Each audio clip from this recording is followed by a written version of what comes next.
Hi, everyone. My name is Dr. Roopa Dhatt. I'm the Executive Director of Women in Global Health. I'd like to welcome you to today's session, the first launch of Women in Global Health Leadership. It's the first of its kind of book that is really rallying the call to address gender inequalities, but celebrate the many ways that women are taking lead in supporting health in their communities. It is also International Women's Day as we take a moment to celebrate and reflect on the contributions that women have made in history. It is really with such excitement that we get to launch this book today and also be part of making history and capturing history of all the ways that women are contributing to health in their communities. So welcome to today's event. Just a couple of housekeeping things. We encourage you to use the chat function to introduce yourself. We are being joined by a really exciting group of editors, contributors, panelists, moderators who are going to be shaping today's event. We also ask you to use the hashtag International Women's Day 2022, as well as use the handle Women in GH, tag us, so we can also amplify your perspectives on this. Meanwhile, you can use the Q&A section as well as the chat section. We're going to be keeping track of that and looking forward to kicking us off. Again, welcome to today's session, and I'm really excited to say that this book has been something that has really come out of a place of deep collaboration. Particularly, we were approached a few years ago by Springer to write a book on women in global health and women's leadership, and we were surprised at that point in time that such a book did not exist. And the target audience and what we're trying to do with this book will be shortly covered by one of my co-editors, but I want to take a moment to also reflect that this book came out of the in-kind contributions of all the co-editors from around the world. A special acknowledgement to Dr. Rosemary Morgan, who you'll be hearing from in a moment, to Kate Hawkins, to Meher Manzoor, to Cheryl Overs, and to Dr. Sulzan Bali as well. So these are all the co-editors. You will be hearing from some of them. They're all here in spirit or in some shape, way, and form. And this work has only been possible because of the collaboration across this editorial team. And it's been truly a work of passion and love and dedication. And it's really taken all the contributors from all around the world, the interviewees who've given us their time, their insights. And so again, a special acknowledgement to the team that made it possible. So as we kick off on today's International Women's Day, there were a few things that I wanted to reflect on as really coming from the perspective of women in global health, is that we are seeing women are experts in the health systems. They largely deliver, but their professional experience and their diverse perspectives are not valued sufficiently to guarantee them an equal place in leadership. Some numbers, women hold only 25% of leadership roles in health before the pandemic, and women from the global south are particularly underrepresented when it comes to global health leadership, yet they make up 70% of the health workforce. And if you look at the frontline responses in the pandemic, in many settings, it's more than 90% women, especially when we think about our nurses, our midwives, or community health workers. We also know that gender parity in health leadership is a critical first step, but we need diverse women from all backgrounds, geographical backgrounds, from different castes, religion, ableism, different identities, and we need to really ensure that diversity is shaping and influencing global health decision making. And this is what we're calling, when we call for gender transformative leaders, we're calling for diverse leadership with intersectionality, looking at transforming power, and really making sure we're going to the root drivers of inequities and driving systems change. These are key themes that will be, again, covered in today's session, but also are part of the book. Women have lost ground when it comes to global health governance since the pandemic began. When we started writing this book, it was inspired a lot by the work that in 2015 women launched as a global movement. There were so many others decades before us paving the way, and many more that have contributed and are currently contributing. Can't name all the different partners and organizations and communities that have been really working to advance gender equality, to spotlight women's leadership. But it feels like we've really lost ground since this book went into production. And an example of that is that when we look at the executive board of the WHO organization, which is made up of governments, member states, the percentage of number of women who hold these seats went from 30% in early 2020 to just 6% in January 2022. Now, this is a reflection of where power is being shifted. Now, there are many forms of leadership, and we'll be talking a lot about that today, and it's covered in the book. But when we look at global health governance as a snapshot, it is disappointing to see that social norms and stereotypes reinforce the myth that men are natural leaders and women are destined to be followers. It seems that in a global emergency, men know best, and we clearly know that's not the case. There are so many examples of women that are leading the COVID-19 response, whether it's head of states, whether it is women that are heading UN agencies, or women leading their health systems. And we are going to be joined by a woman who actually led the COVID-19 response at a national level for the prime minister in our country. So it's amazing to see that there are these women, but yet when we look at the collective number, we have a lot of work to be done, and there has been setbacks. We know there isn't a shortage in leadership when it comes to the pipeline in global health. We have a field that has many women coming in, especially early career women joining and wanting to be part of global health, part of public health, be part of the health workforce. But when we take a look at gender imbalance in leadership, it's not going to right itself just by itself. It really needs to be intentional action at all levels. And so when we talk about action at Women in Global Health to support women's leadership, we propose a 4-point framework for change. 1, governments must build the foundation for equality.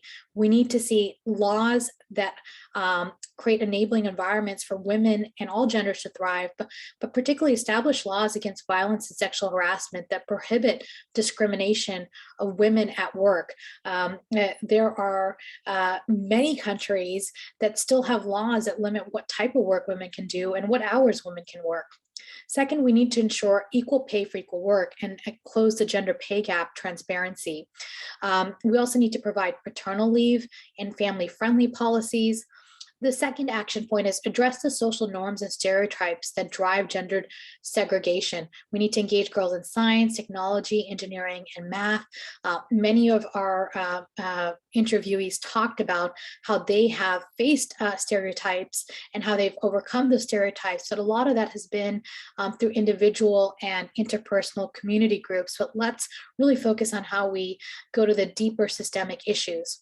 We know that when we include gender equity and address it from both conscious and unconscious bias and stereotypes in curriculum and training programs, that's going to help address the social norms and stereotypes. The third area and point of framework of change is addressing systemic inequality and bias in workplaces and culture that favors men for leadership roles. Examples include having institutional policies with targets and quotas to achieve gender parity and taking an intersectional approach in these target setting and quota approaches. We need to also engage men and lead with gender transformation. Many of our contributors talked about engaging men or having men as role models and sponsors. We know that men are critical to engaging and to the transformation process. And we also need to institute gender transformative recruitment and retention strategies. So again, getting to the root drivers. And the fourth part of this framework is really enabling women to apply for and achieve leadership positions equally and on merit. We need to develop networks and peer support, including mentoring and sponsorship, increase the public visibility of women in decision-making, track and publish key metrics. And again, many of our contributors, especially our interviewees, spoke about how mentorship, but going a step further, sponsorship was a key part of their own career trajectory and how they are passing it along and serving as mentors to many others. And it was very inspirational to hear how many of our women's stories talked a lot about that. We know there's an overrepresentation of men in health leadership. It costs for individual women, but it also costs for health systems and societies. We all lose when decision-making excludes women's professional expertise and talent. And we cannot fix this underrepresentation of women in health leadership by fixing women to fit into organizations and work cultures designed for women. So a lot of this book and the themes that are coming out are about how do we transform our environments, our societies. And that is really where we hope the conversation will continue to go, is go from the individual barriers and obstacles to solutions, and solutions that are happening at all levels, from the individual, interpersonal, institutional, community, and the broader society-wide aspect of it. We really cannot afford to return to business as usual, gender inequality as it was before the pandemic and when the pandemic is over, because COVID-19 has exposed the fragility of our health security. We are seeing conflict throughout the world happening. On many minds is what's happening in Ukraine, and I could not open today's conversation without acknowledging the hardships that women and girls are facing in that setting. But I also want to acknowledge that there's conflict happening in many other parts of the world. We have heard about, regions just not too long ago in Afghanistan. We have heard of active regions where there has been war, Yemen, Ethiopia, and you can go on the many places where women and girls are displaced. And too often we are seeing that women are being sidelined, and particularly women health workers need to be supported in crisis, in conflicts, and women health workers are asking for a new social contract now that's based on equal say in leadership, and a gender equal health workforce will be the foundation for future global health and economic resilience. So on that note, I welcome you to today's session and set the scene and turn it over to my co-editor, but also dear colleague, Dr. Rosemary Morgan. She does not need an introduction in the gender space or in the women and global health community, but for all of you that haven't met her, she has been contributing to gender and health systems and a strong advocate for women's leadership. She currently is the associate scientist at Johns Hopkins Bloomberg School of Public Health in the Department of International Health. She is also the associate chair in inclusion, diversity, anti-racism, and equity for the International Health Department. She has expertise in gender analysis, intersectionality, works as a gender advisor for health and health system projects. Her current work includes leading the sex and gender core for the NIH sex and age difference in immunity influenza. But I have to say, Rosemary is part of so many projects. That's just one that I'm listing here. And most importantly, for today's conversation, she is the co-editor of the book, Women Leaders in Global Health, Power and Transformation. So Rosemary, the floor is yours. Thank you so much, Roopa, and thanks for that really nice introduction. I'm really delighted to be here with all of you today on International Women's Day and to talk to you about a little bit about this book, which is really many years in the making. We really started it when myself and co-editor and author Kate Hawkins were part of the RINGS consortium, which was Research in Gender and Ethics, Building Stronger Health Systems, and collaborated with Roopa and others and Women in Global Health, recognizing, the big gap in relation to women leaders in global health. And for those of you that know the RINGS project, know that was quite a while ago now. So this book has been very much a few years in the making, very much a labor of love for all of us. So next slide, please. So I'm going to just provide a little bit of introduction to the book itself, so you can kind of get a flavor of what it is about. Here is a snapshot of the cover and the back. So as you can see, what we're doing is compiling research evidence, examining barriers and facilitators of women's global health leadership, showcasing personal, professional, and political journeys to leadership of women across global health sectors, including governance, academia, as well as civil society. and really looking to offer pragmatic solutions to increasing the representation of women in leadership at all levels. Next slide.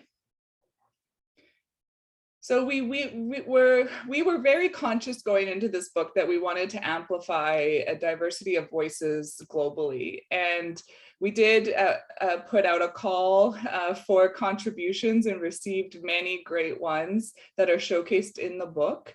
So we currently have contributors and interviewees from 17 countries across 6 regions. Next slide, please. Here's our list of our editors, authors, and interviewees. You will likely recognize a few names on that list. Just to highlight a little bit of flavor of some of the, particularly the research topics and the chapters and evidence that's included in the book.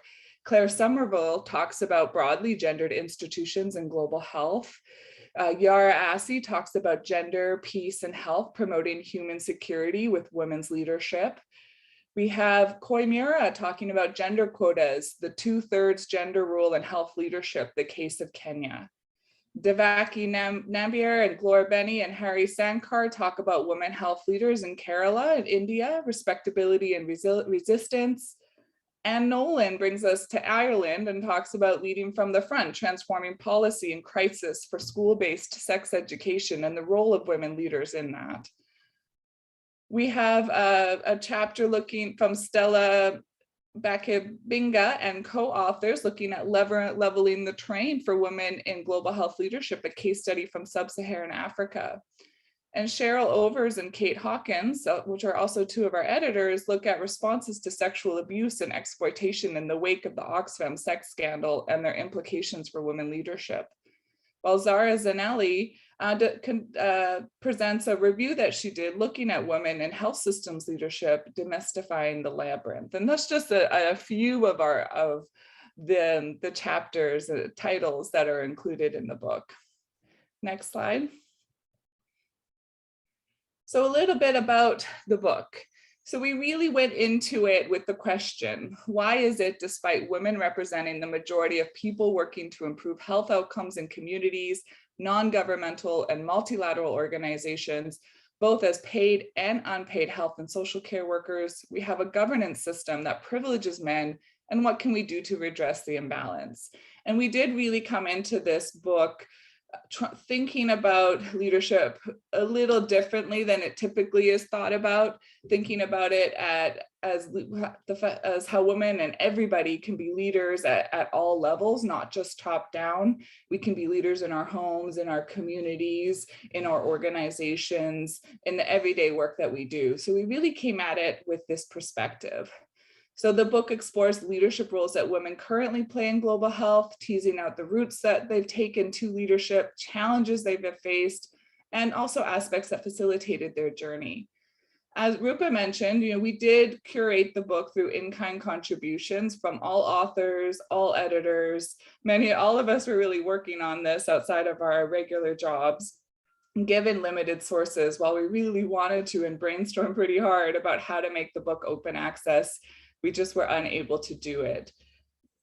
We do want to acknowledge Springer for publishing the first book in women leadership and health, and they have given us a discount code that we will share for anybody who'd be interested in the book. They've also assured us that a soft copy, so currently there's a hard copy and ebook available online, and they've assured us that a soft copy will be available at some point, which will be a lot cheaper than hard copies, as they always are. Next slide.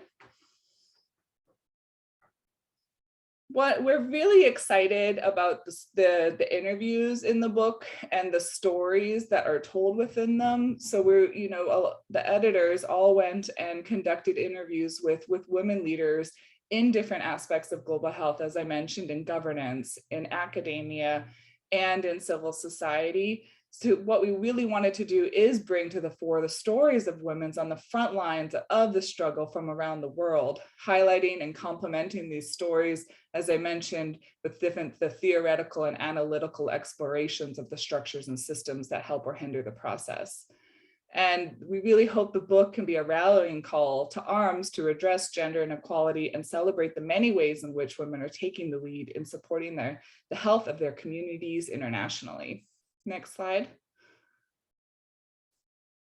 So within the book, we engage ministers of health, policymakers, practitioners, academics, students, researchers, healthcare workers, health service managers, and members of multilateral organizations.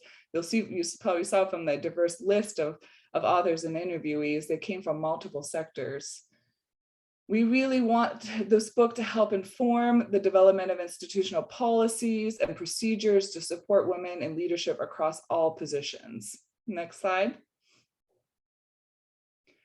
A few quotes from our editors. So Mayor Manzoor says, "It is time we define leadership beyond organizational hierarchies, titles, ranks, and masculine features. Otherwise, we will continue to overlook the meaningful contributions women make in their personal and professional lives." Dr. Roopa Dhatt says, "A gender equitable society would ensure the important roles in our health systems that are often occupied by majority women are given both the dignity and the financing that they deserve." Next slide. Kate Hawkins says, "I edited this book on women's leadership as a volunteer, yet another indictment of the field." And Sulzan Bali says, "Find a good mentor, but don't be afraid to pave your own path. Play nice, but don't be afraid to ruffle a few feathers. Follow examples, but don't be afraid to lead in your unique way." Next slide. And I want to close with just a few quotes from our interviewees that are highlighted in the book. Next slide. So Matt Tiso Moti says, "Let's do it for women and girls." And she is the WHO Regional Director for Africa. Poonam Singh says, who's the Regional Director of the WHO Southeast Asia region, says, "Be determined and move on. Don't give up." Samira Mazed Al-Tuwajeri, sorry if I'm mispronouncing people's names, which I'm sure I am, is the global lead, population and development, health, nutrition, and population global practice at the World Bank, says, "Be true to your loved ones, be true to everything you cherish. Most of all, be true to yourself." And lastly, Iona Kickbush is an independent global health consultant, says, "Lead with an exclamation mark." And my last slide, I want to end with a quote from our introductory chapter, which is actually our concluding paragraph in the chapter. "We hope that within the pages of this book, you will find information, inspiration, and hope for how you can play a part in changing systems that no longer serve us well. Information about women's leadership experiences, inspiration from women leaders themselves, and hope for leadership systems and structures which are more equitable and just. Leadership which places the most marginalized at the center and purposefully works towards positive change." And with that, I will hand it back to Dr. Roopa Dhatt. And thank you, Rosemary. Really appreciate you introducing us to this book and highlighting all the different ways. And I have to say that it's just tip of the iceberg. So encourage all of you to check this out and really also encourage you to take this forward and continue to capture stories of women leaders all around the world. On that note, I'd like to introduce you to our moderator for our panel session. She is also a co-editor, Dr. Sulzan Bali. She is a health specialist with the World Bank. She's based in Washington, D.C. She has over a decade of research and work experience dedicated to health security, One Health Laboratory Sciences, health systems, strengthening in low income and fragile countries, especially in Central and West Africa. She comes from India, and I have to say, Sulzan has been particularly in the last 2 years plus, particularly focused on driving the COVID-19 work at the World Bank. She's a member of the H&P's Health and Nutrition Practice at World Bank COVID-19 Task Force and the Emergency Operations Center. She has been providing technical support on One Health preparedness COVID-19. So we are very fortunate to be able to pull her from that work as we continue to face a global pandemic. And Sulzan, turning it to you to continue the conversation. Thank you so much, Roopa. That's such a warm welcome, and so glad to be part of this exciting book launch and this exciting book. So we have an exciting panel as well planned for everyone. We have incredible speakers so let me first quickly introduce them. So we have three speakers as part of this panel. The first is Nuzulul Putri, who's a health policy expert from Universitas Airlangga in East Java. She's also part of the core team that manages the Airlangga Center for Health Policy Research Group, as well as the editor-in-chief for Indonesia Journal of Health Administration. And most importantly, she's also the author of a chapter within the book that talks about glass ceiling and gender segregation within the health workforce based on the experiences and lessons in Indonesia. So welcome, Nuzulul. Glad to have you on the panel. In addition to Nuzulul, we have Dr. Magda Robalo, who is a trailblazing leader and champion of women leaders in global health. She's the new global managing director at Women in Global Health, as well as the co-founder and president of Institute for Global Health and Development, which aims to advance women leadership in global health. So that's really quite fantastic, and glad to have you on board, Magda. In addition to that, she's also the chair for Ethics and Governance Committee at Global Fund and a member of WHO Global Expert Panel on Health Emergencies and Disaster Risk Mitigation, as well as a mentor at the Kofi Annan Global Health Program at Africa CDC. Welcome, Magda. Very glad to have you on board. Last but not the least, we have Sapna, who is a technical specialist at International Center for Research on Women, and she works a lot on sexual health and reproductive rights, gender governance, amongst other things. She is the co-founder of Women in Global Health, the India chapter, and has led some fantastic programs. And one of the things that I was very excited to see is really talking about gender equity and getting, kids, boys aware of the importance of gender equity in Rajasthan. So welcome, Sapna. So with this stellar cast, maybe we can quickly get started with the panel. So I'm going to first maybe pose a question for you, Magda. Why has women's leadership been so elusive in a field that's so heavily reliant on women's labor?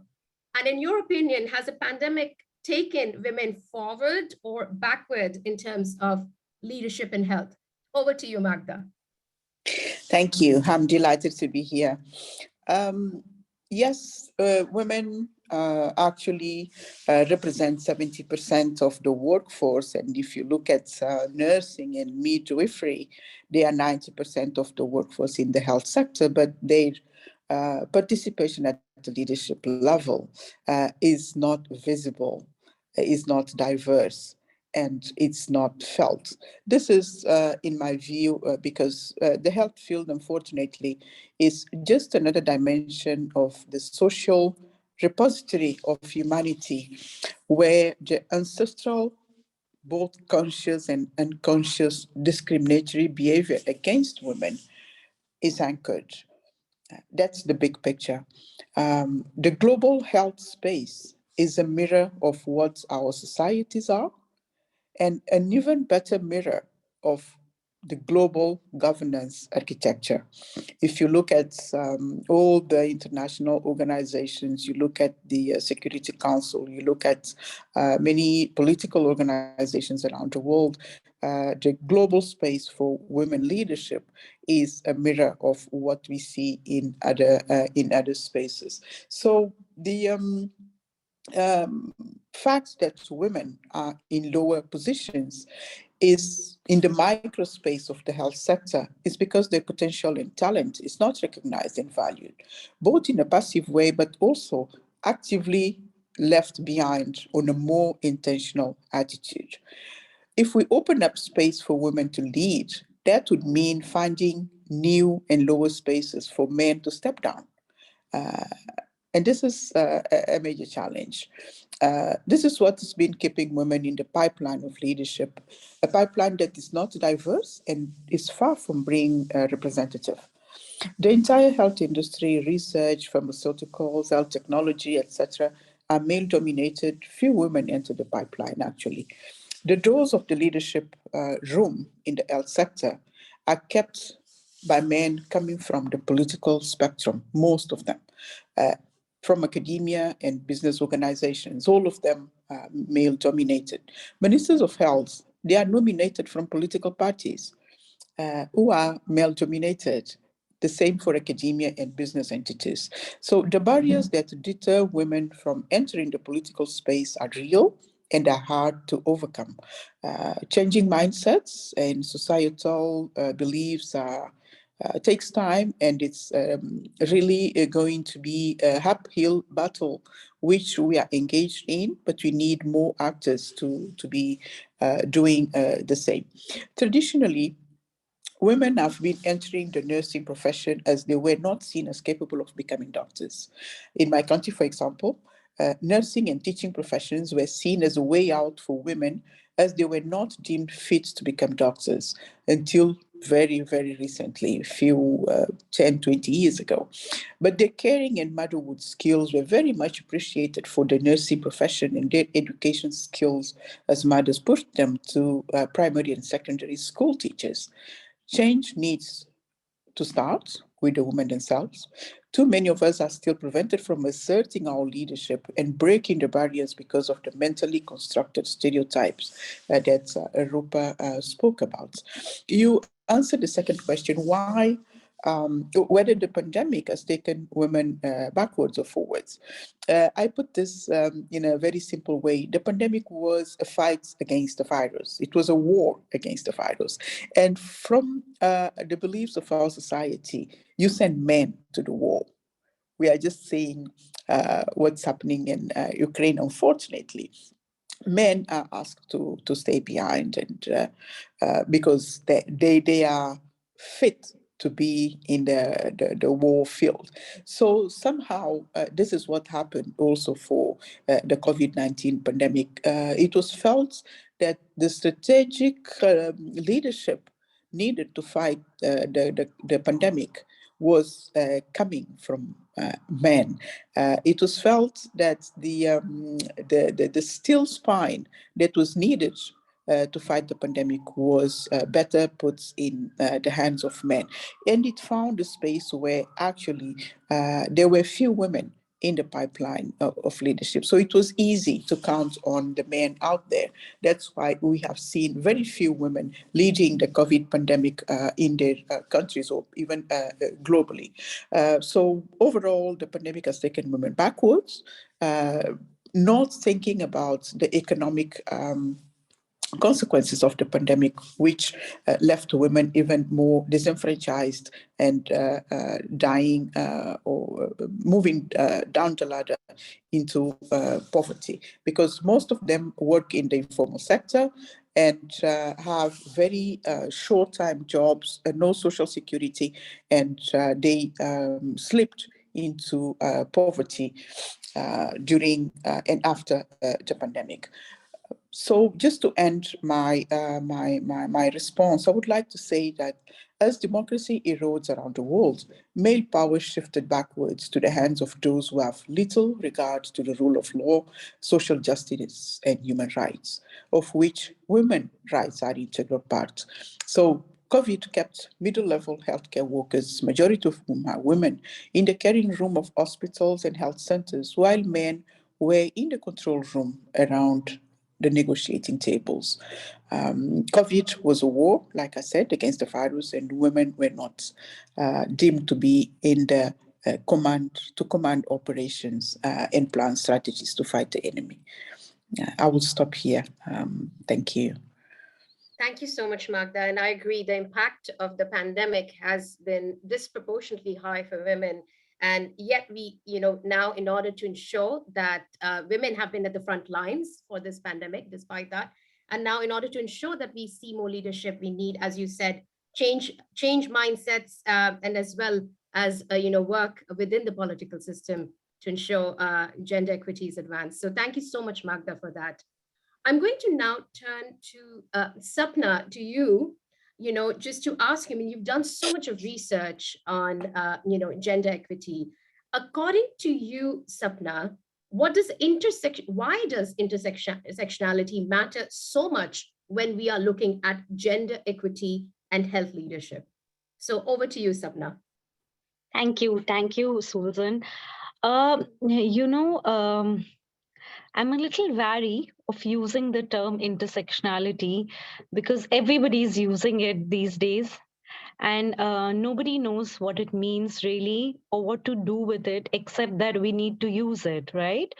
I think we have to think of intersectionality as being representative, as being fair, as being inclusionary, right? And the same logic by which women should be in leadership positions, that's the same logic for why our work needs to be intersectional. How are you going to deliver health services? How are you going to achieve equal health outcomes for everyone if your leadership is not intersectional?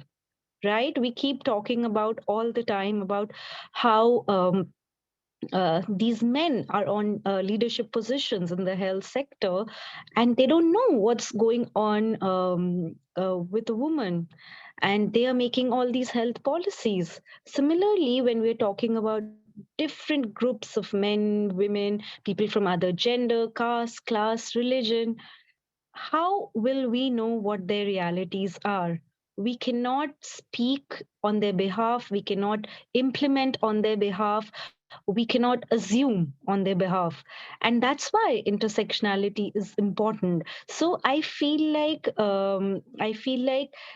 it's time actually to move beyond asking the question of why intersectionality is important. I feel that if you're asking that, and if anybody is asking that, they need to catch up. But what is very important is how. How? How are you going to be intersectional? And very honestly, Susan, we are struggling with that because it's not just additive, right? It's not just like, okay, women plus girls plus men plus boys plus transgender plus LGBTQIA community plus disabled. So it's not just that. That doesn't make you intersectional. So what do you do exactly on the ground? And for that, do you have the patience? Do you have the patience to ensure that your work is truly intersectional? Do you have the intent? More than patience, do you have the intent? Secondly, are you going to be able to raise resources? And are you going to be able to put the long-term time commitment? The problem is we feel that we can do intersectional pieces of work very quickly. Unfortunately, that's not the case. Just to work on gender equality, forget intersectionality, just gender equality for say majority of women, it's taken us so long. Then to break it down and go further into various categories of women, various genders, it's going to take us a long time. So are we realistic in our assumption or in our planning for intersectional work? I think that is the question. So I think my sincere actually request would be that let's move on to talking about how of intersectionality. I'll stop there, Susan. Thank you. Absolutely, Sapna. And as you said, it requires a long-term commitment, So let me, this is definitely very interesting. I do have a follow-up question, which I hope you can answer very briefly is, again, when we say how, maybe in 1 minute, Sapna, you can tell us how can institutions really leverage intersectionality when looking at gender equity in health leadership? I think it's simple. I think it comes from looking at who's around you. Who are the people that you have around you in your organizations? Who are the people within those people you're listening to? Who are the ones who have voices? Are you asking these questions as an organizational lead, as a project lead, as a team member? Because power percolates at all levels, right? So, of course, the onus is also on each one of us as individuals. Who's on this platform? Who are we inviting? Why are we inviting them? Are we asking these questions? So, at the organizational level, also, I think we have to begin by constantly asking each other and asking organizations, who are they, who do they have around them, who are they listening to, and who are being given the opportunity to speak up, to conduct this research, or to write, right, to participate in platforms, to lead. Who? I think that's the first step in terms of making your work intersectional. uh, and the other thing I think in this work on intersectionality is that do you have a strategy? Like I was saying, do you have a phased strategy to really truly make your organization and your work intersectional? Every organization has different policies. I think perhaps it's time to also see if we can think about strategies for intersectionality. I'll stop there. Thank you, Susan. Thank you, Sapna. So really, whose voices are being heard, and is the strategy long-term enough? And again, as you said, it's important not just to ask why, it's important to ask how. Thank you so much, Sapna. Great insights. I'm going to actually turn to you now, Nuzulul. We have a question from the audience, and I thought maybe I can ask you this question. How could we better recognize the incredible and often invisible work of women behind the scenes who are building, women leaders? So how do we recognize the invisible and incredible work that women are doing behind the scenes? Maybe if you could, tell us very briefly, quick remarks on how can that be done. Over to you, Nuzulul. Okay, thank you so much. So I think I should also start with the story of my country. We have our Independence Day in 1945, and right now we have 35 Ministry of Health, but actually we only have four women as the Minister of Health. So in the top of the leadership itself, the woman leadership is still less acknowledged. So when we talk about the female behind the leadership itself, it will be so very dramatically not recognized.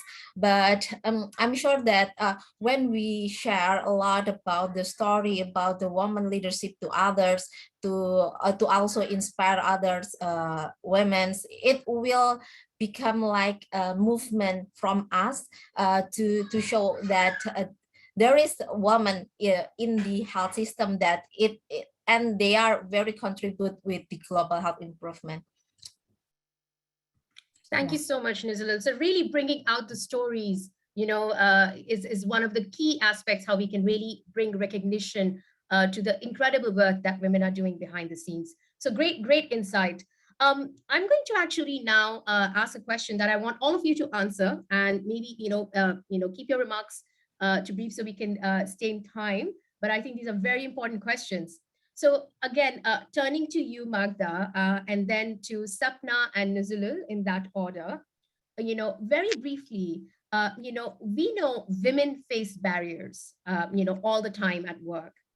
From your experience, could you share an example how in your work or narrative, how did you navigate a particular barrier in your career?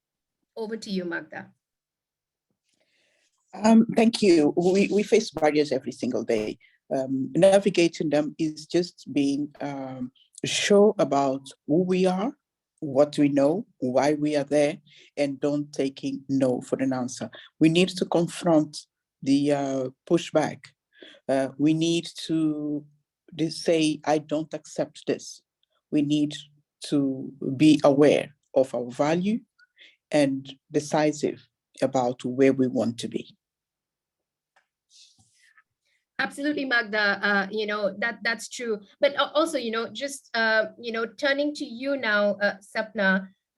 Maybe perhaps you could also, tell us, what What are, give us an example of a barrier that you faced in your career, as a women leader in global health, and how did you address it?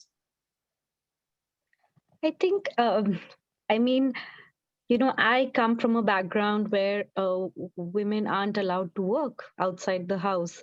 So just to be able to get outside the house and to work, I think has been the biggest barrier. And because of that restriction, because of that norm that women cannot get out of the house and work, I developed. I was very ambitious. I was very rebellious, but at the same time, I was very unsure. I was underconfident that would I be able to make it at my workplace? Would people listen to me? Do I know the right things? Do I have the right information? So I feel like the biggest barrier has been the underconfidence or the contradictions that norms create within you. And despite being rebellious, despite knowing that you're fighting for the right thing, just constantly reminding yourself that you got it. I think that's the biggest sort of barrier. I think what has helped in overcoming it is definitely to know that there's a collective out there. There are other women who've gone through similar things. And when you get out of your house and say that I feel very bad that I'm not allowed to work, and another woman says that, hey, but you have the right to work. I think that solidarity has been very, very helpful to know that people are fighting for gender equality, and that just because I'm rebellious, just because I want something for myself, that doesn't make me selfish. That makes me gender equal. So I think that's, yeah. Thank you, Sapna. Again, very important point, the importance of solidarity and seeing other peer role models, navigating the barrier. It makes definitely it easier. So thanks for sharing that, Sapna. So over to you, Nuzulul. I'm going to ask you the same question. Maybe from your own experience, you can share a barrier that you faced as a women leader in global health and how you addressed it. Over to you, Nuzulul. Yeah, thank you. I'm working as an early college teacher academia in Indonesia. So I'm working a lot with students, with new people every day. But I think I should agree with Magda that the awareness is a crucial things that I face in my society, that there are not so many women or also men that do not understand what is the gender gap, the gender awareness. So when I start to choose to study the woman leadership and gender leadership in health system, everyone always asks me, is it worth it to study that? Because like we still have a bigger issue in the health system, and why you should specify your expertise in this field. So but when I see the student that most of them are women, I always think that there must be someone that also support them, inspire them, and I also want to be inspired by the other women. So that's why I always think that there must be meaningful things when we talk about the gender in the health system itself. Definitely. Thank you so much, Nuzul, for sharing that experience. And again, why it's important to really also, to study, leadership in women. We don't think twice about looking at leadership, even, overall, but this is clearly a neglected area. So thanks for sharing your insight on that. Before I turn over the next question, Magda, I know you shared some insight, but let me turn to you. Perhaps maybe you could share a short story from your career, your illustrious career, how you navigated a barrier that you faced. I can give you an example. I was the first woman to lead the malaria program in the WHO African region. The first and the only to date. All those who came after me are still men. And it was essentially, the professionals were essentially men. It was difficult to accept that a young woman could lead 10, 12, 15 men into an important area of work such as malaria. So it was really difficult to assert your leadership, to decide on what should be the way forward. And that's the most difficult things that one has to break barriers. Particularly when it is a first, it is difficult to make people around you to accept that indeed a woman can lead. When you come from a background that is, for example, I can say I'm Portuguese speaking and my English wasn't that great. Still, it is not. So that was also a weapon, let's say, that could be used against your leadership and making your life difficult.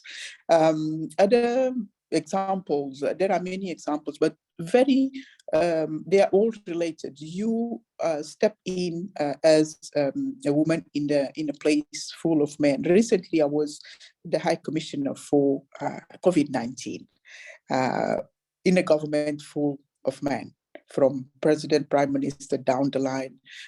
It is extremely difficult for you to stand and then say, this is what science is saying. This is what we need to be doing. And then to get men to align. They don't listen, not because it is science that probably they don't quite understand or don't want to follow, because the measures are not politically palatable. But essentially because they are not used to have a woman standing in front of them to say, this is what we need to be doing. These are conscious and unconscious barriers that we need to be aware of. They exist even when they don't seem to express themselves in a very clear way. They are always in the back of their minds, both women and men. In my country, 60% of the women surveyed in a study done recently don't report domestic violence.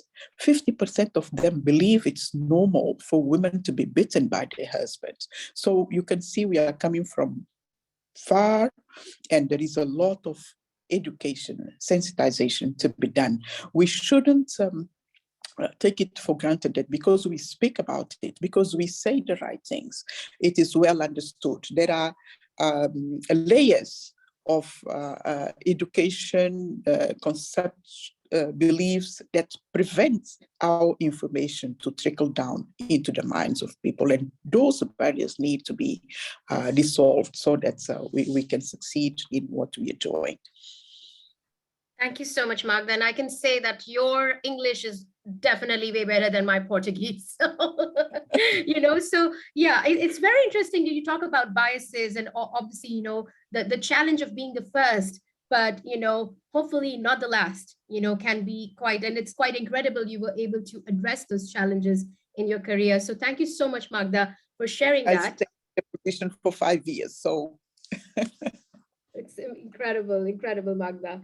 So, okay, so I'm going to actually now turn, like we talked about obviously some of the barriers, that women face. Now, maybe let's talk a little bit more about institutions. So, we have a couple of questions coming in from the audience, a lot of questions coming in from the audience and listeners as well. So I'm going to try and combine the question that I had for you with one of them. What are some of the institutional reforms that organizations can do in order to support women, more gender equity across, not just at the lower level, but all the way up to the leadership level? What are some of the institutional reforms that can be made by organizations, by different organizations, public or private sector, to in support of gender equity? So maybe I'll turn over to you, Sapna, first, Nuzulul, and then Magda in that order. So over to you, Sapna. Thank you. Thanks, Susan. I think this was very nicely answered by Roopa in her introductory remarks about the strategy, the fourfold strategy, right? I feel like if I was to choose one thing that organizations can do, I feel like do they have the implementing mechanisms for the policies that they are making? Because recently, I'm working on an exercise to look at how Indian laws encourage women in the workforce, right? And I'm so surprised that our laws are so progressive. Completely surprised that an act like, occupational hazard is so progressive. It talks about crash facilities. And I would have never thought that there's a law that says factories need to have crash facilities, because they don't exist in factories. Crash facilities don't exist. So I think that we talk a lot about policies. I feel like organizations need to have the implementing mechanisms for these policies. And how are these policies being monitored? So if you're saying that you have flexible working hours for women, how are you ensuring that there is no personal bias when a woman avails that flexible working hour policy for, say, a month? How are you ensuring that you're not biased, that, oh, she won't be available, she's on flexible working hours, so let's get someone else on this?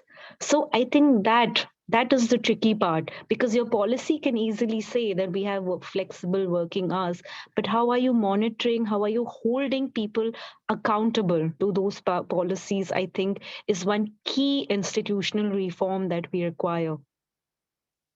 Definitely. Thank you so much, Sapna. So again, the importance of not just institutional reforms at the organization level, but it also talks a little bit more towards the importance of norms and regulations, in a country, the importance of that. So thank you so much for sharing that insight.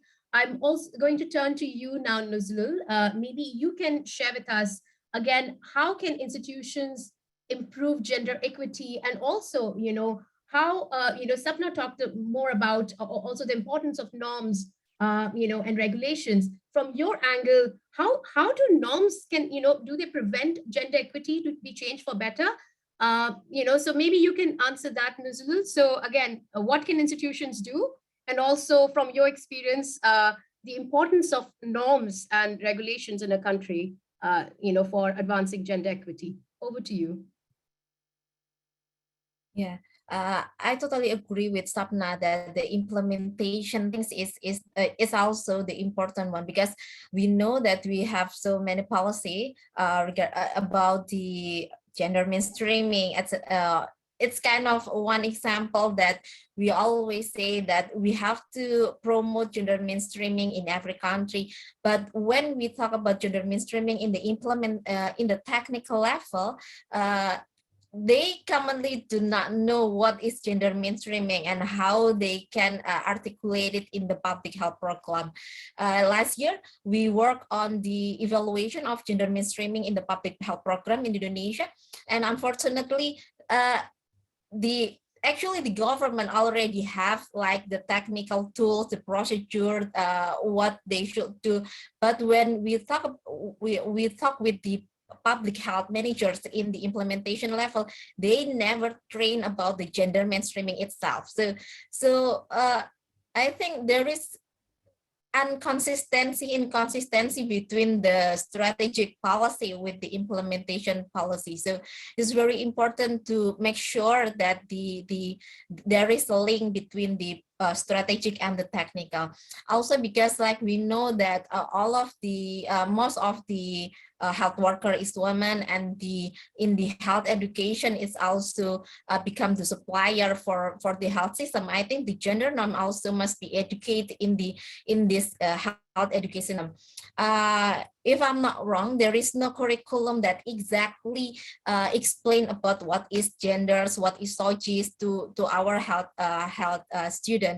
It's just like for the elective courses. So everyone that do not think that genders is important, they will never choose that course. So they will never know about what is gender itself. And then it will still continue the gender norms if we do not also repair the supply side in the health education system.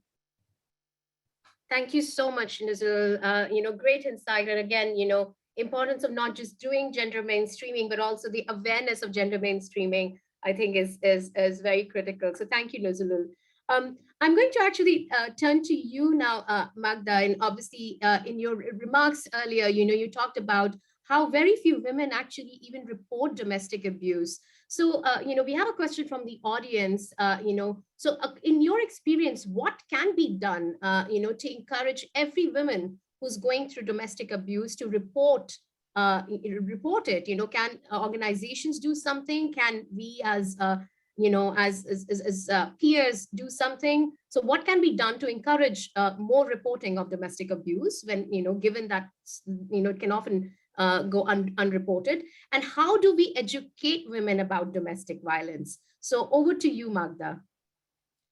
Thank you. We need to increase awareness. When 50% of women says it's normal to be beaten by their husband, you have a serious problem.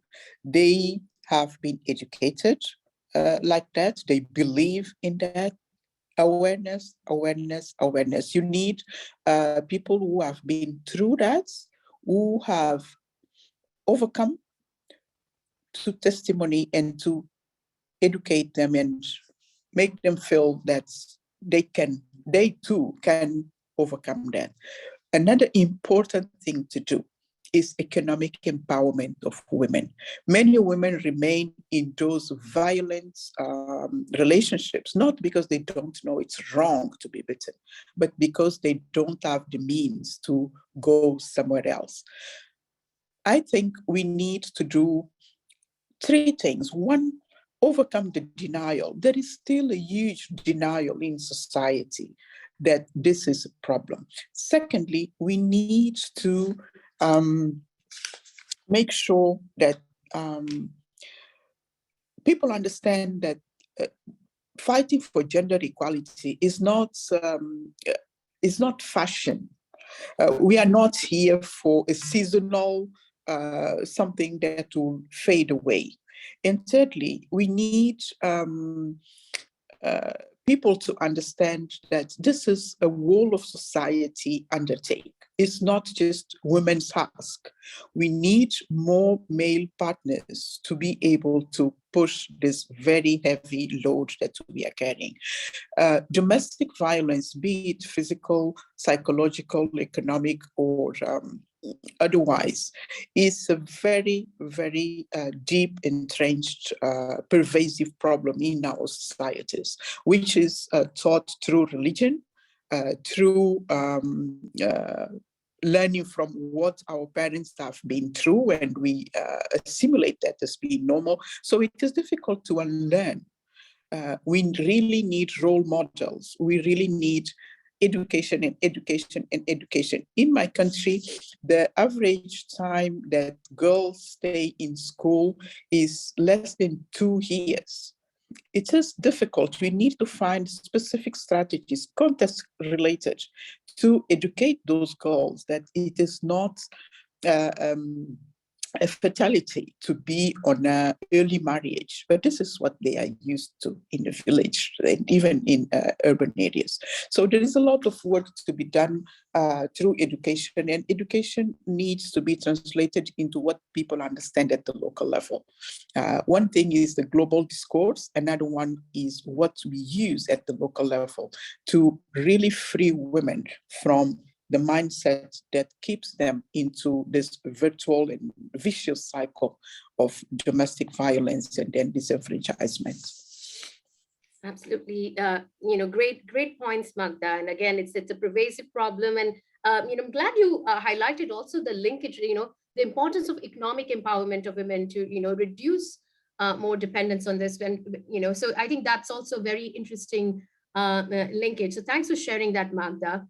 I'm actually going to turn to you now, Sapna. So we have a question that came from one of the listeners. They ask, obviously the challenge and the barriers that women leaders in global health face is not necessarily just unique to global health. There are certain aspects that might be, but some of them the barriers and challenges would be also there in other fields, business, sociology, psychology, artificial intelligence, so what can be done to connect with, our sisters who are leaders in other fields? Are there any efforts, that can be made to connect and address and to learn and have more knowledge exchange, perhaps from other fields as well? So over to you, Sapna.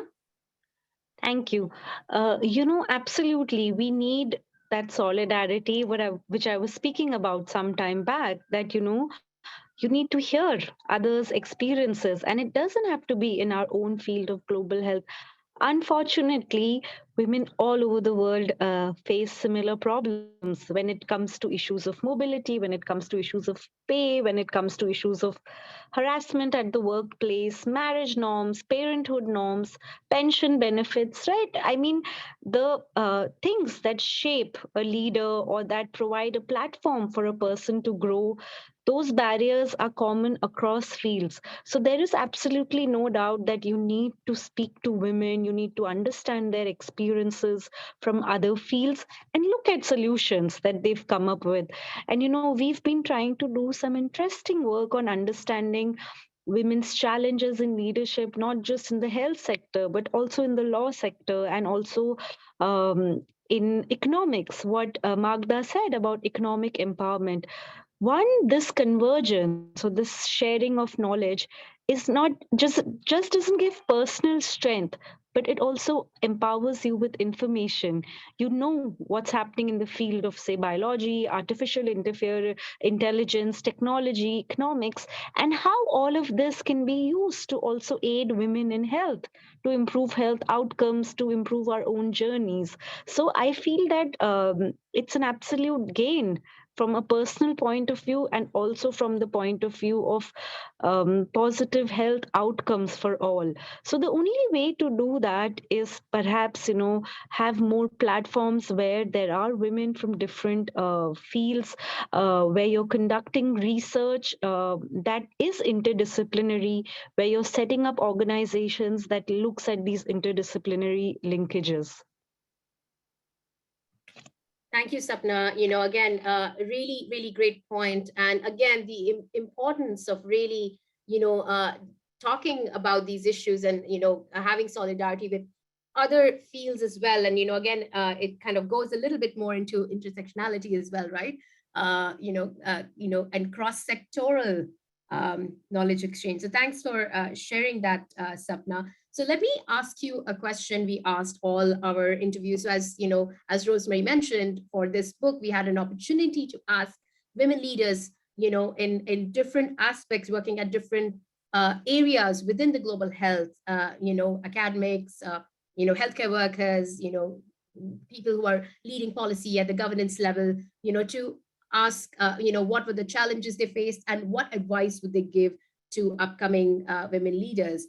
So that's a question I'm actually going to pose to our panelists here. So if you could have a Billboard slogan for women leaders and, it could be an advice or just a slogan, what would that slogan be? So let me turn to you, Magda and Sapna and Nuzulul in that order. So over to you, Magda. What would be your Billboard slogan for women leaders in global health? It's not going to be easy, but it can be done. Fantastic. Love that. Love that. Thank you, Magda. It's a great slogan. I love it. Sapna, over to you. What would be your women, Billboard slogan for women leaders in global health? I think when someone tells you that that's a job well done, just say thank you. Don't justify, don't question, don't doubt. It's a job well done. Smile and say thank you. I think that would be my slogan. I love that. Yes, accepting praise and getting used to it, right? Great point. Thank you, Sapna. Nuzulul, over to you. What would be your Billboard slogan for women leaders in global health? Yeah, it's very difficult because I rarely see Billboard slogan in Indonesia, especially for women. But I think I will put like, "Dear woman, keep inspiring and open to be inspired.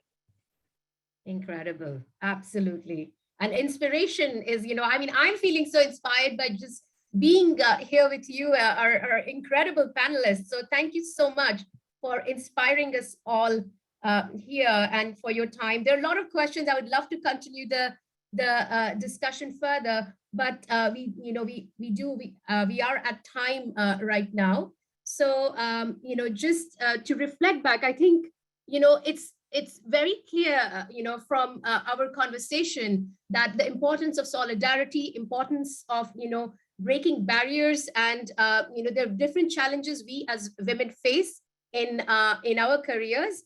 But I think what my take home from this conversation has been that we can learn from each other. We can learn from each other's experience, and we can learn from each other's the way we have handled barriers. I know I'm taking home a lot when I'm thinking, from Magda's experience as being the first woman at a position, or how do we bring about greater solidarity. Sapna, you talked about a lot about solidarity amongst women and bringing together different sectors and talking about how do we capture intersectionality. Also importance, Nuzulul, you talked a lot about different aspects, gender mainstreaming and raising awareness about it. So it's not just talking about, and again going back to a point, Magda, you said that it's not just a fashion statement.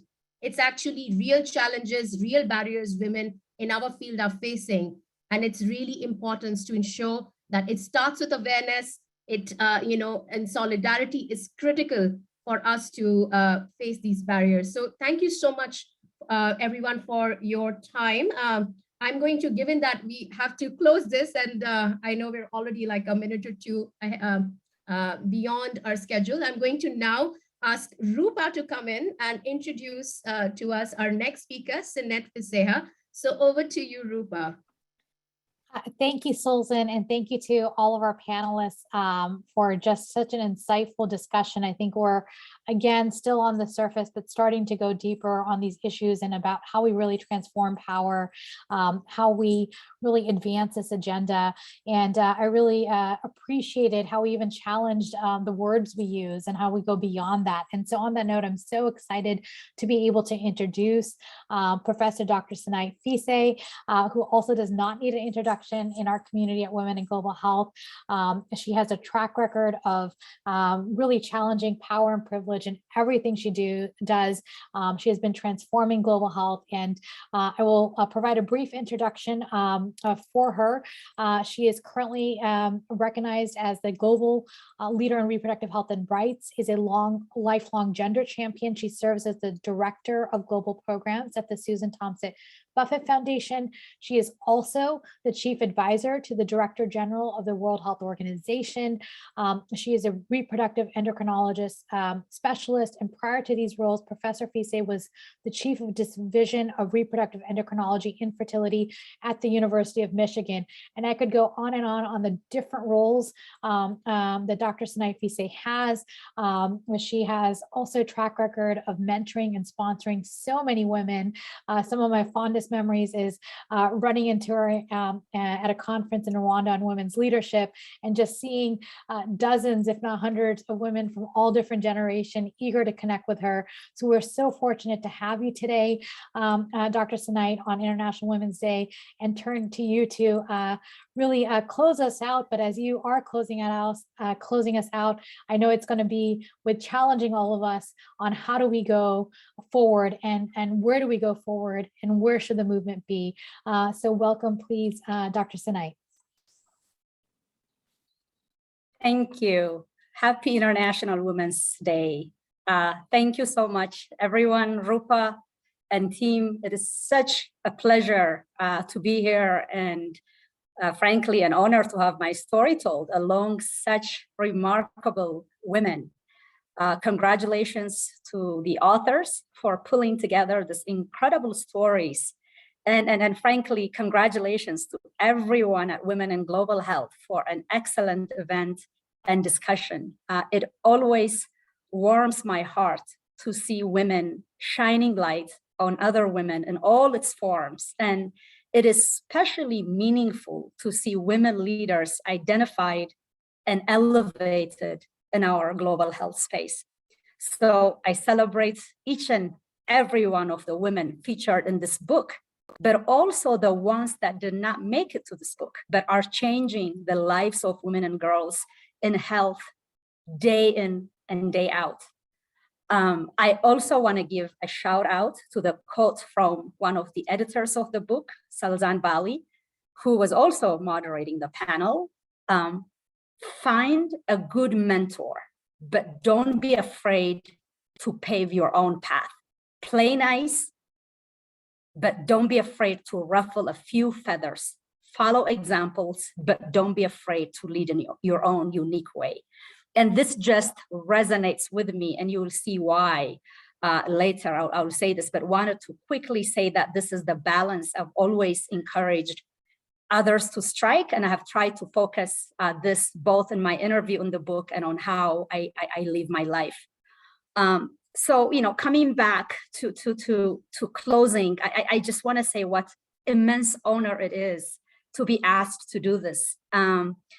Seeing the journey of women in global health and the path the leaders, Roopa, all her colleagues, all the members throughout the movement have taken. It is so gratifying to be here, to see the launch of this book, because it has not been without its struggles. The gender inequity in global health is a part of the injustice in the rest of our collective lives. Thus, the reason for this inequities are really rooted in how women and girls are treated and what they can access since birth. So this is really a systemic problem. But despite being dealt this hand, women and girls everywhere break barriers and make a path where there was none before. And this speaks to the immense capacity and potential of women. Now, imagine what we would do if this conscious and unconscious barriers did not exist.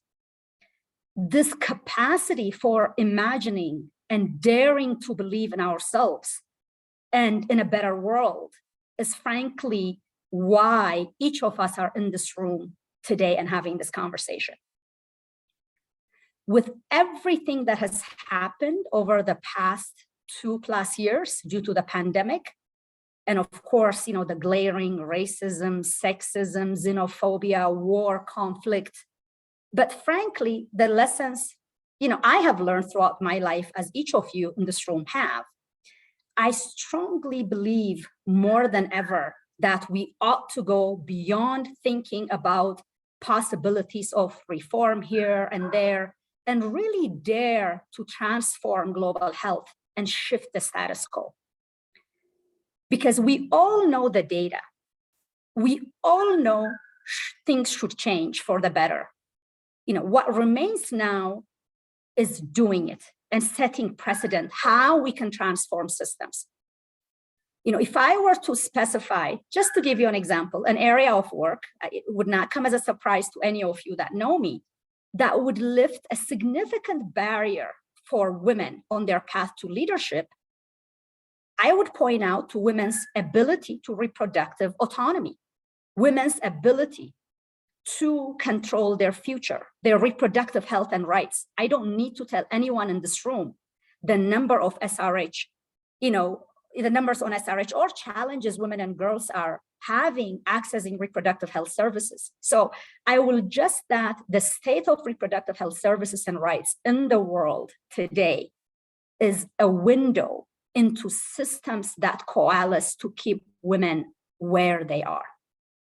So therefore, the more control women have on their choices and the more services they can access, including safe abortion, I know based on the unwavering data and lived experience that women would have a much higher chance of chasing whatever dream, whatever career path that they set their minds to, including rising to the top of global health leadership. I say this because, for me, the personal is always political/public in that way. So for women leaders listening, I say, dare to think big, carve out a support system. I cannot emphasize that enough. You've heard this from other speakers. Rely on people around you, find mentors, bet on yourself. I understand it is such a privilege for women to have supportive partners and workplace to ease the burden, but whenever you have the chance to take advantage of it and break a path for young women behind you, please do so. I must point out that this is ultimately is not just about elevating women and just marginalizing groups. This has to be done with the understanding that when the most marginalized among us are lifted, trusted, and resourced, then we all rise and reap benefits. After all, we live very interconnected and interdependent lives. That is why our solutions need to consider the intersections and layers that shape our existence. And I know this has been raised over and over again through the panel discussions. How much impact one can immediately have will, of course, depend on where you are in your journey to leadership and influence.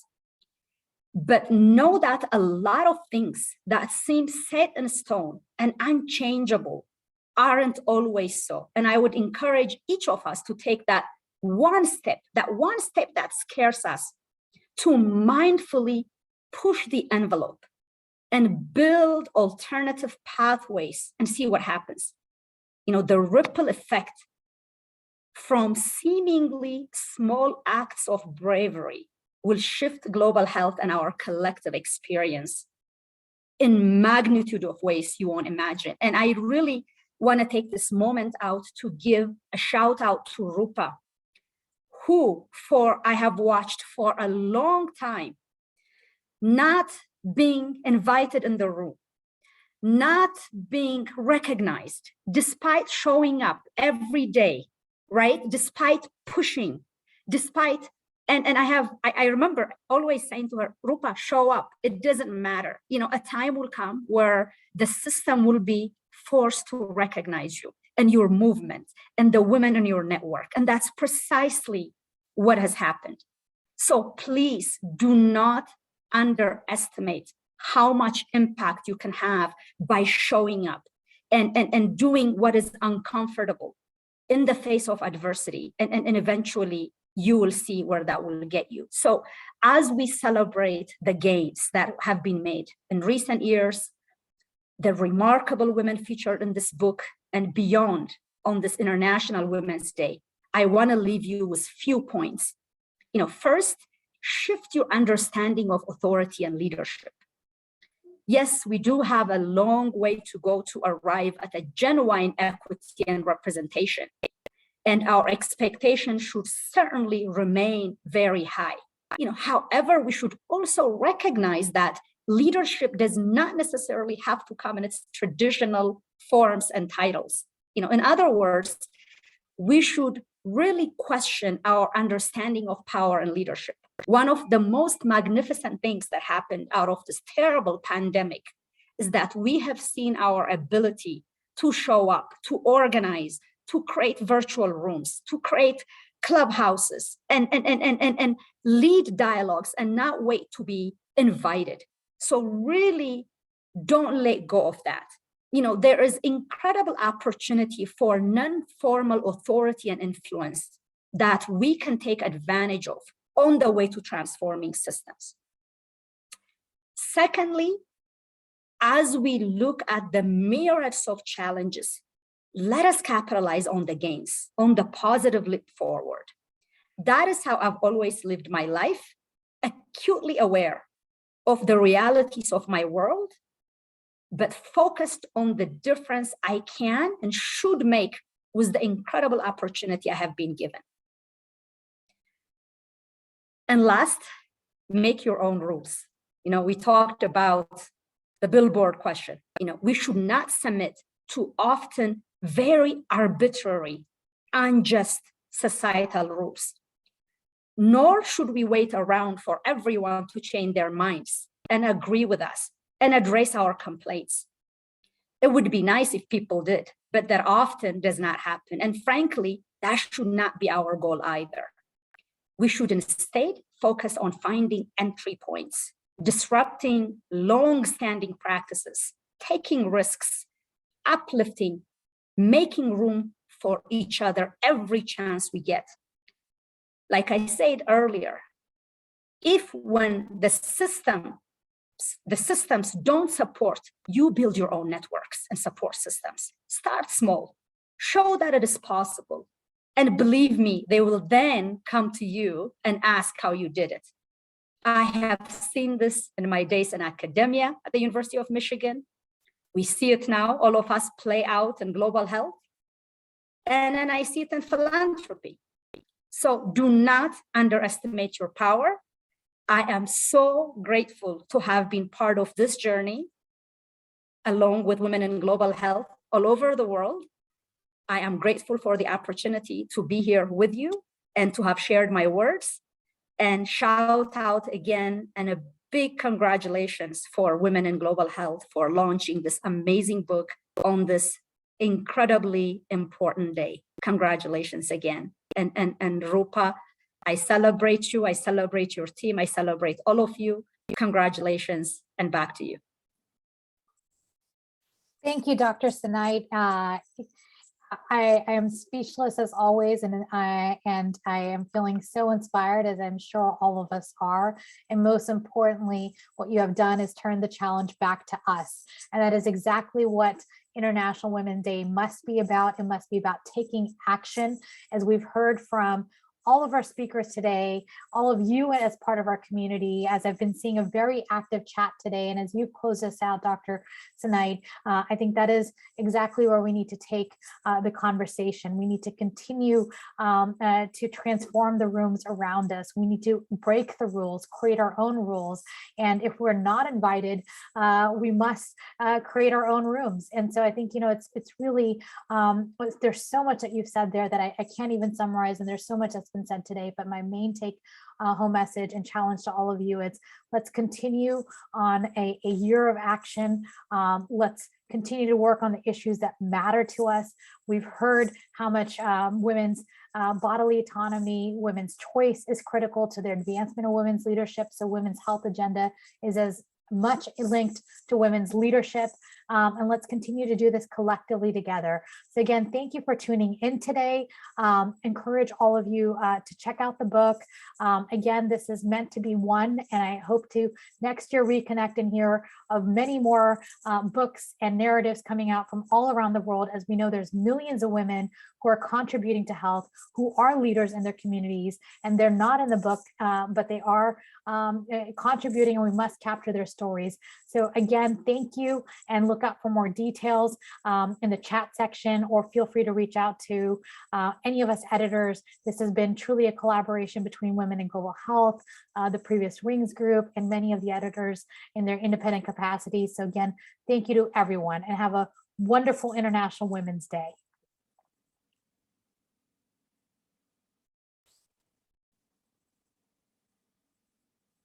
Thank you.